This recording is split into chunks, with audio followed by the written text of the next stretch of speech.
Okay, hey there, students. So welcome to English 215. I am your professor. So my name is Joe Betts, and I'm a professor of English, and I'm also the assistant faculty lead for Ivy Online English, which makes me kind of like the online English program chair. So I'm responsible for staffing and supervising all of our English courses with Ivy Online. But I'm also a professor of English, and that's what I've done for most of my professional career, and it's mostly been with Ivy Tech. So I want to introduce myself to you. And let you know a little bit more about me. And then I want to introduce you to our course and let you know a little bit more about our course and how you can be successful in it. Okay. So I've shared a little bit about my title and who I, and, what I've done, but how did I get here? So how did I make it to Ivy Tech? So I grew up in the far west side of Evansville, Indiana, and went to high school in Mount Vernon, Indiana, the kind of the closest to the Illinois border at the end of the boot. Um, and whenever I was in high school, neither of my parents went to college. My mother's side of the family are commodity crop farmers, wheat, soybeans, corn.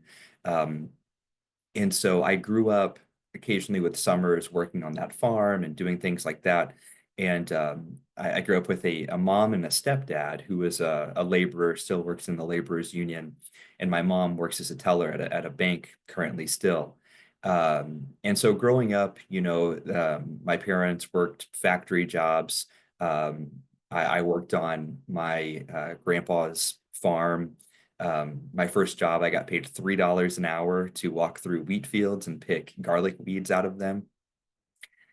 And I just wasn't sure exactly what I wanted to do with my life. But and I wasn't a great student. I didn't enjoy reading. If anything, I was probably one of the last people you might expect to become not just an English teacher, but an English professor. But the way things would have it, I did get kind of interested in education. I thought I would like to maybe become a teacher. It seemed like a really stable job. And I knew that I liked working with people. I liked helping people learn things because I liked learning things. Even if I wasn't a reader, I enjoyed learning new things. So I thought, okay, well, I'll go to college. Again, neither of my parents went to college. No one in my family. My aunt was a college student, but I wasn't super close with her. So I didn't really know what to do, but I knew that Ball State had an elementary education program that seemed pretty strong. So I applied there, took the SAT twice to try to get over 1,000 points on the SAT out of 1,600. I thought, okay, I probably need to get at least 1,000. Um, and they accepted me. And I think they accepted me largely just because I didn't have a great GPA, didn't have any of that. I think they accepted me in large part because I was a male student who wanted to be an elementary education teacher at that time. And uh, went to Ball State. And after my first fall semester, I was on academic probation. I got all C's and one D. I didn't know how to study. I wasn't really connecting with the material very well. And Ball State basically said, hey, you need to get your GPA above 2.0 or you'll be kicked out. And that was a bit of a wake-up call, but still I wasn't sure exactly what I was going to do. I was finally starting to get into some of my elementary education courses, but I didn't really like them.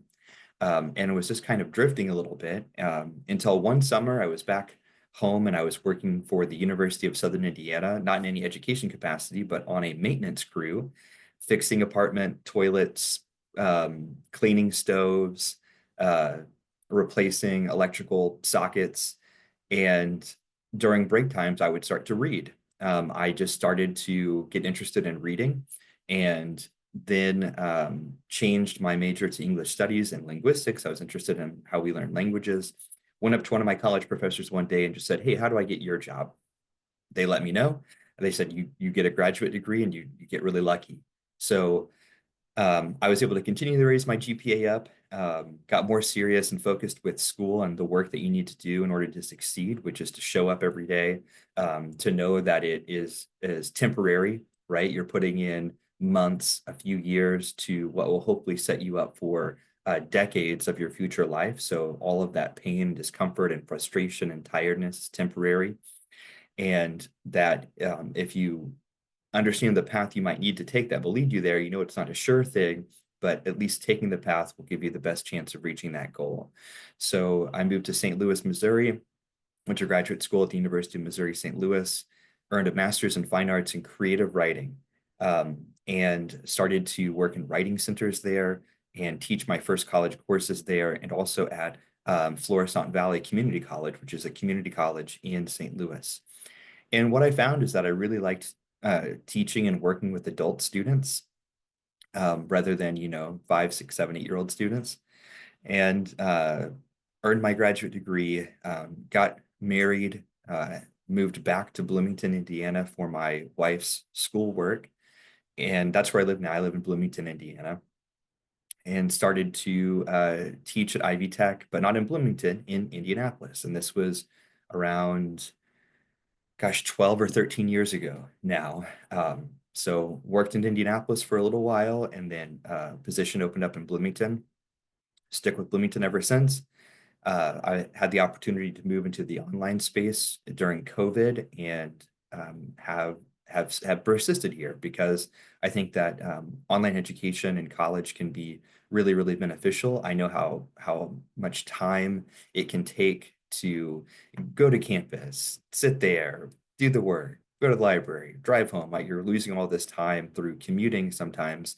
And if you have internet access, or somewhere closer than campus where you can gain internet access, you can do a lot of your online work just, in the comfort of your own home, in your pajamas if you want to. And so there are just a lot of benefits for online education. Of course, there are drawbacks in the sense that it requires us to be much more disciplined because, you're not going to that same classroom every Monday and Wednesday at 9 a.m. Instead, you are developing your own schedule to get work done within the time allotted for you during the semester. So to transition into a little bit of a discussion about our course, you're taking this class because you need some additional writing credit, some additional composition credit for your degree. You've taken English 111 and you've passed that with a C or higher. And now you're moving into a more advanced composition course. And so I want to look at our class really quickly and highlight for you the ways in which you can be successful, and also what you can expect from me during the term. Okay, so let's jump in and do that. All right, so here is English 215. This is what you'll see whenever you come into the class. And if this is your first online course, just understand that each week we will progress through one new module. Now, you're seeing my screen. The instructor's screen is a little different than the student screen. So let's view as a student. And so you'll see these types of things. In this class, you'll have the opportunity to use either APA or MLA style. You'll get to choose whichever one you're most comfortable with, whichever one you were using in English 111 or that you're using in your other courses. And what you'll find is that each module will have a series of learning activities and then assessments related to those learning activities. So you can earn points to progress through the course.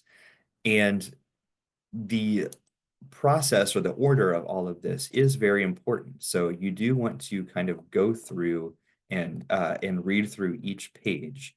And clicking next as you go through. Sometimes there will be links to different spaces that I would encourage you to right click on the link and then open in a new tab. So that way you can just kind of keep going. We don't have a textbook in our course that you'll need to order. Instead, you've got a lot of links to these open education resources. That's to save you some money and also just to have easier access online to some of these sources. To start with, this paragraph structure is really important to look at. I just want to give a quick shout out to that. But you'll end up going through all of these pieces, and you'll see that you have some assignments that are due here or there, quizzes. Now, you won't need to do both of these. You'll just choose one of them. But effectively, each week, you're working on moving through some learning activities and then some assignments related to them. And you'll have roughly a week to get all that work in. So my biggest piece of advice is to come up with a schedule for yourself for our course. And remember, if we were a campus course, we would meet for 6 hours a week just in class. That wouldn't include things that you're doing outside of class, 6 hours a week. So what I need from you is to give this class at least 6 hours of your time each week at a minimum. So you need to find 6 hours to draw your attention to the course and actively work there and engage with the material there. That's how you're going to be successful. Some weeks you will spend less than 6 hours. Like in module one, you're writing an introduction about yourself. You're spending maybe around 30 to 60 minutes looking through some learning activity materials, maybe another 20 to 30 minutes reviewing and going through an APA or MLA style quiz, and then maybe another half an hour looking at the research proposal instructions, because in this class, we kind of work on a long research essay and we do a lot of research pieces along the way, compared to English 111, where you were writing effectively a new essay every 2 or 3 weeks, a new essay style. In this class, English 215, we work on a major research essay over the course of the term, and we develop some things to help us with that process, like a research proposal and later an annotated bibliography and things like that. So that's another difference. But if you can be consistent with the time that you spend in this class, and you are consistent with emailing me whenever you have questions about something you're being asked to do and you're not sure about it, that's how you're going to be successful. So each week you're going to go through one module. Now, the additional things that I'll say, and I can really stop sharing here because that's all that I really need to show you, just to make sure that you've got modules and you're in Ivy Learn. Um, the the way that I'm going to communicate with you will be earlier in the week on either Monday or Tuesday.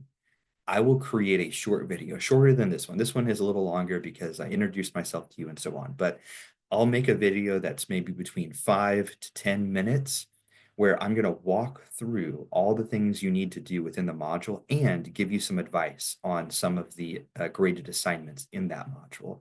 So that way we can look at the assignment sheets together, and I can kind of work to maybe explain the assignment a little bit differently. So that way you have the assignment sheet, but you also then have my discussion of the assignment to help you think about what it is you need to do.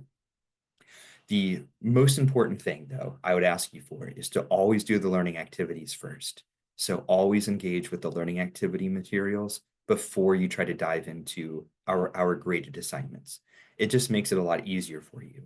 And it doesn't require you to try to think back, oh, I remember hearing about that in English 111 6 months ago, you know. So always engage with the learning activities first, and always watch my brief overview videos that I'll send you each week. They're there to help you with the modules work. And online courses, while we are at a distance, and that means that we're not going to see each other face to face for 6 hours a week in a traditional 8-week in-person course, that doesn't mean that we can't connect, and that we can't become closer. We can't develop a closer relationship as instructor and student.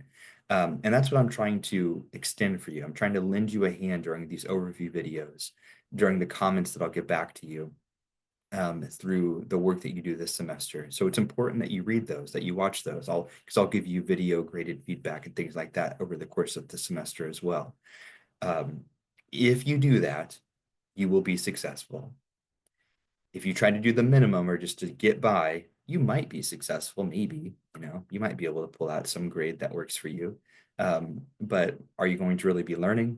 Are you going to really be applying what you learn into your future academic pursuits, into your future professional careers, where you'll be asked to maybe research things or write about things? Maybe, but probably not. But if you are focused and you go through the learning activities, you apply yourself to the assessments, the assignments, so that way I can assess them and you can get a good grade, then you will grow, because writing is thinking. Writing is thinking. And writing is a skill. It's something that we develop over time. It's not something that we are just innately born to do well. So keep that in your mind as you think about this course and you think about what you can do to be successful within it. Look at the syllabus. make sure you go through the syllabus. You'll see things related to the late policy there, and you'll see things related to academic honesty pieces. So just make sure you look through that. I'm not going to spend time to go through it in a video. It's just kind of boring. And I don't want to take too much of your time. So look at the syllabus, ask me any questions you have about it. Always email me and I'll get back to you within one business day. That's Monday through Friday. If you email me on Monday, I'll get back to you on Tuesday at the latest, before I go to sleep. If you email me on Friday, I might get to you on Friday, but likely it will come through on Monday sometime, as I catch up on email from the weekend. So just keep that in mind as we think about how we are going to work with each other this term. Okay, I won't take any more of your time. I really appreciate it if you have stuck through and watched through this introductory video. Let me know if you have any other early questions through an email message to me that you'll find in the syllabus, my email address. And I'm really looking forward to working with you this semester. Watch for a Module 1 overview video from me on Monday or Tuesday. And then that's it. Okay, thanks everybody.